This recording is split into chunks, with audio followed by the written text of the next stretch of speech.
Ms. Perna, you're recognized. On the 25th of February, 2022, my nephew, Matthew Lawrence Perna, went into his garage, placed a rope around his neck, and hanged himself. He was 37 years old, broken and close to unrecognizable. Matt had stopped going out, stopped sleeping, stopped eating, and was vomiting blood.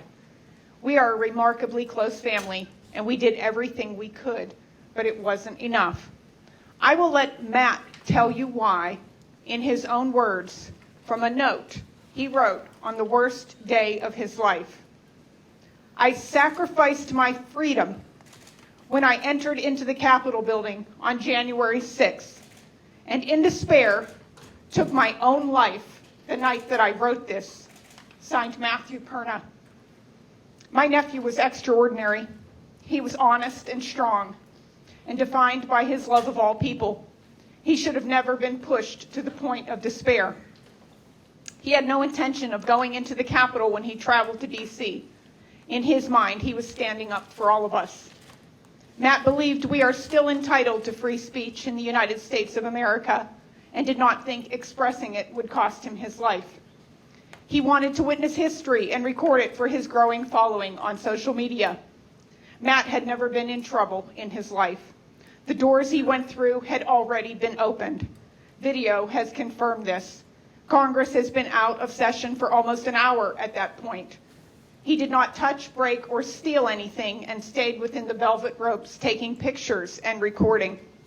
These 14 minutes cost him everything.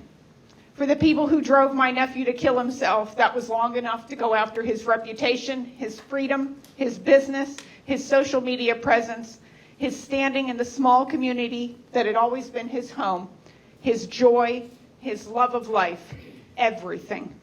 What followed was one betrayal after another. From the moment Matt found out the FBI was looking for him, he turned himself in. The agents said it would make it easier for him. That was a lie. He was told his clean record would count in his favor. It did not. He was told that having no affiliation with any organized group would help. That was another lie. Then he was told that he would most likely face a fine and nothing else. Not true either. His attorney said his sentence would be less if he made a deal and pled guilty to all charges. That was perhaps the greatest lie of all. In fact, that deal was a trap, and the terms meant nothing to the DOJ, because after Matt pled guilty, the prosecutor decided to present a sentencing enhancement of terrorism, which could have meant many, many years behind bars, as compared to the 6 to 12 months that he was originally told.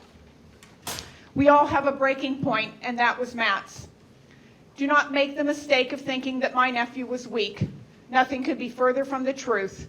Matt could run a 35K marathon barefoot, finishing on torn, bleeding skin, pushing through the pain. But a life in prison was unimaginable to him. On the phone, he was inconsolable, stuttering, and could barely form a complete sentence. The fear in his voice was heartbreaking. I told him that I loved him and that we would get through this. He told me that he loved me and thanked me for everything. I did not know that would be our last conversation. Matt had a deep faith in God, and though he prayed every day and sought help, no one could tell him when this nightmare would end, and that made everything worse. He had struggled from the start to live with shame and the damage to his beloved family and many friends, caused not by guilt, but those criminalizing the First Amendment. Dishonest, inaccurate reporting and the false J6 narrative in local and national news cast Matt as a violent domestic terrorist. It was a campaign of lies, death threats, and cruel accusations, and it pushed him to the edge. The flames of deceit shattered friendships and close relationships, and everyone around him suffered. I am only standing before this committee because my nephew hanged himself, and I am outraged. Congresswoman Marjorie Taylor Greene co-sponsored the Matthew Lawrence Perna Act of 2022 when former Congressman Louis Gohmert submitted it. She is the only person who co-sponsored it and has been the most vocal among her peers about the unjust treatment of the January 6ers. Recently, she called for the impeachment of Matthew Graves who is just one of the many responsible for mentally torturing my nephew to the point of taking his own life. Ms. Green has been my greatest support, and I am extremely grateful for her fearlessness. This bill could save someone in the future from a total overreach of power by our Justice Department. I ask you to bring this bill to the table and encourage your constituents to pass it. Please, I ask you, do not let my nephew's death be in vain. Matthew's funeral was attended by people from all over the country who had never met him. His online guest book received over 1,000 entries representing 13 countries and 45 states. But disappointingly, not even one sympathy message from anyone in Congress or the Department of Justice. How could strangers from Australia, Taiwan, and Antarctic have sent condolences while many in Congress have yet to hear his name? Since Matthew's death, 3 people have contacted me through social media.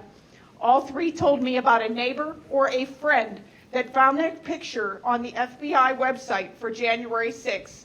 Rather than waiting to be raided in their homes or turn themselves in, all 3 shot themselves in the head. How many more are there? We are never going to know. My amazing nephew, Matthew Lawrence Perna, left behind a father and a brother who are beyond devastated. Our family struggles every day, knowing that he died at the hands of our own Justice Department. We have become a country I no longer recognize. Our citizens have quickly been conditioned to fear speaking out for their beliefs. This needs to end. Nothing I do will ever bring Matthew Perna back. I have absolutely nothing to gain by being here today, but I will spend the rest of my life ensuring that he is never forgotten. Thank you for having me. Thank you for being here today.